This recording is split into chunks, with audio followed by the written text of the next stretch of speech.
The Neo Geo, the system that was completely ahead of its time. I want to talk about it. I have a lot to talk about this thing because it's so unique, it's so memorable, and it was so unattainable. Now remember people, these are my personal stories from back in the day. If you want to watch other gaming channels, like I said before, that are completely factually accurate in every detail, you can watch the gaming historian channels and such like that. These are all coming from me actually literally being back there in the day when they came out, and my personal opinions and childhood memories with the systems. So with that, on to the Neo Geo, because it was one of those systems, like I said before, that you just couldn't get.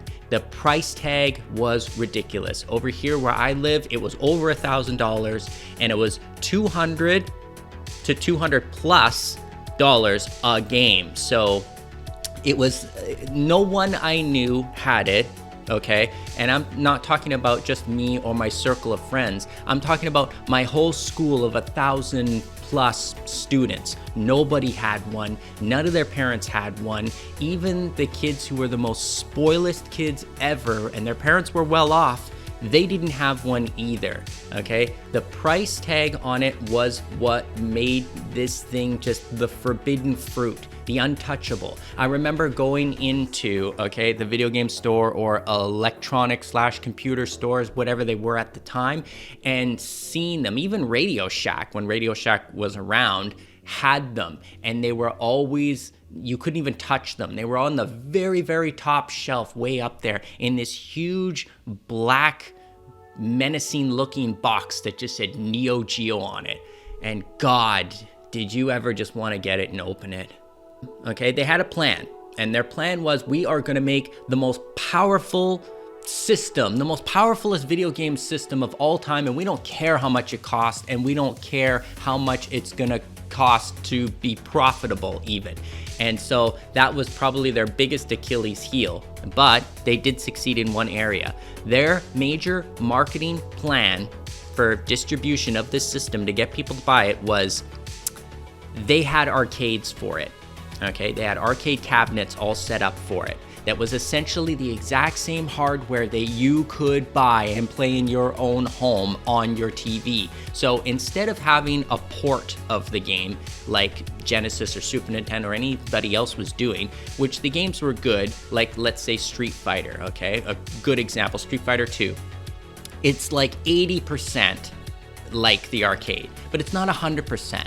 We want to literally bring the arcade into people's homes. They weren't ports, they were the same game exactly. And there was also an advantage to that, because the arcade cabs could have multiple games plugged into them, and it had a selector button on the actual arcade cab, and you could select what game you wanted to play. So it didn't cost, it was kind of the very first try before you buy, before we started renting games and stuff. So even for a quarter or for $1, you could play 4 games. You could try them out before you actually bought them.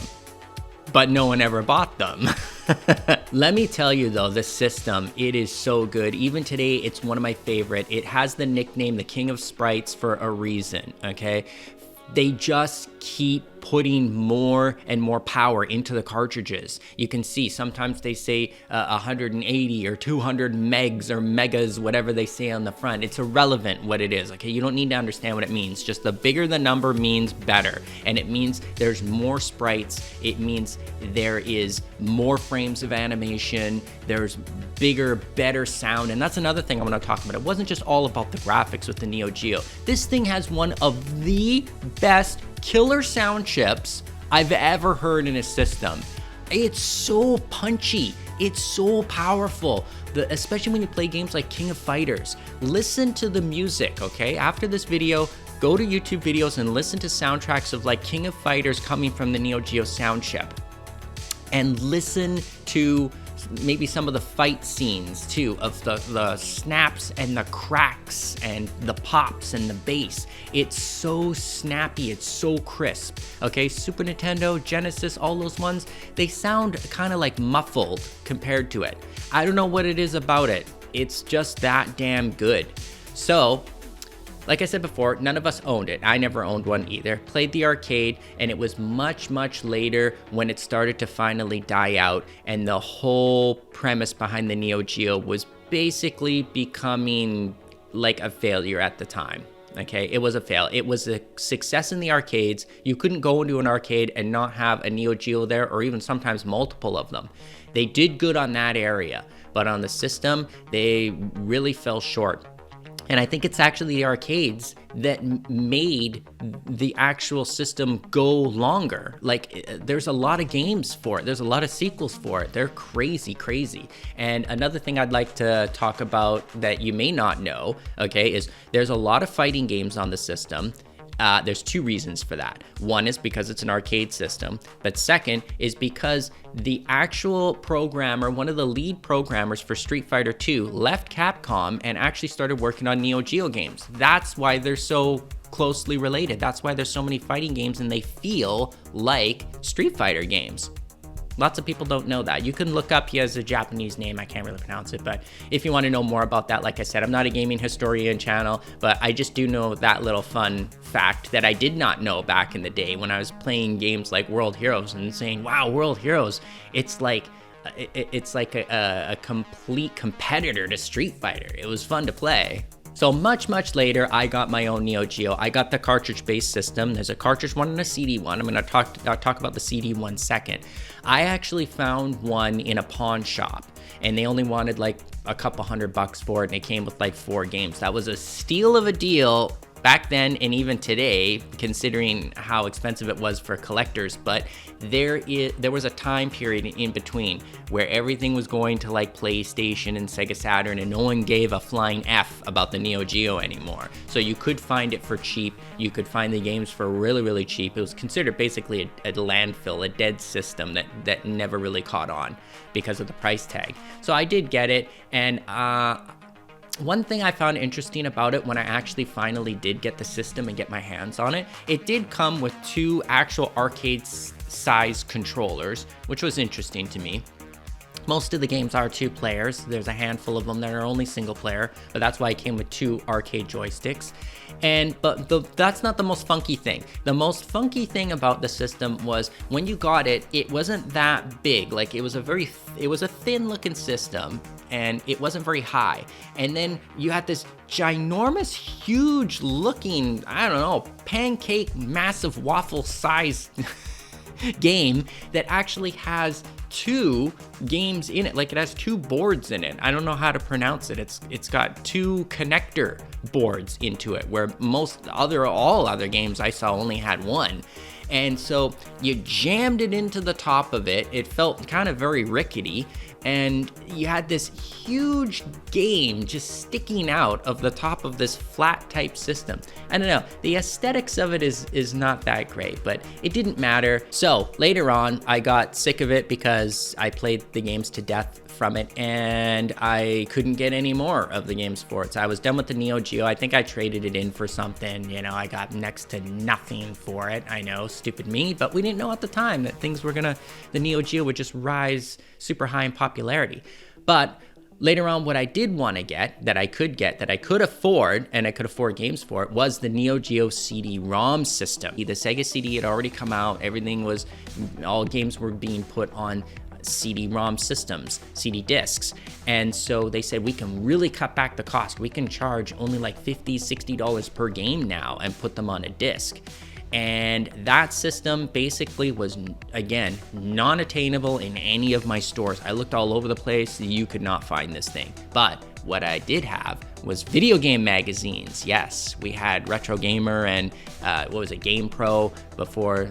We don't have them anymore really, but when we did, there were all these ads in it for people that were selling video game systems brand new. They were just ads for places in Japan and in Europe and all over the place. And I was like, I'm gonna call one of these numbers. You know, this is before eBay and everything like that, and before Amazon, right? So I was like, I'm gonna call one of these numbers, and I have the money, and if it says what it says the price is here, I'm gonna try and get a Neo Geo CD-ROM. And they had these cool package deals. I talked to some guy on the phone. He seemed legit.